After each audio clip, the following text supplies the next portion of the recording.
What is the IUPAC name of the following molecule? Take a second and pause to see if you can do this yourself.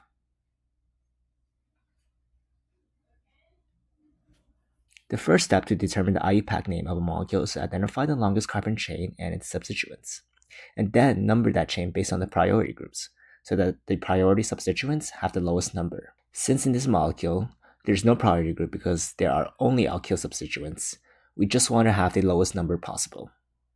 As we can see, the longest carbon chain is actually not this linear carbon right here, but rather starts with this ethyl group right here.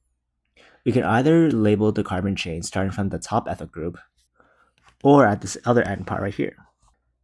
Since we can get the lowest number of substituents starting from the right side, that is our primary carbon chain. There are 7 carbons in the carbon chain, so we call it a heptane, since they are all alkanes. To indicate the substituents, we can follow this general format. The locant describes where the substituent is relative to the primary carbon chain. The suffix is the primary functional group, which in this case is the alkyl, so we end our substituents with a YL. Our parent describes how many carbons are in the substituents. So meth for 1 carbon, F for 2 carbons, and etc. Finally, we have our prefix, which describes how many of the substituents we have, so like di and tri representing 2 and 3 respectively. Going back to the molecule, there are 3 methyl groups, are carbons 2, 3, and 5. Therefore, our substituent can be written as 2,3,5-trimethyl.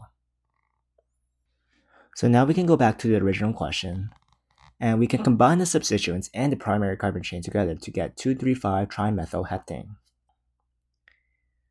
Please note that this is just a small portion of the larger concept, as there are multiple other nuances in IUPAC naming that I will go over in a longer video in the future.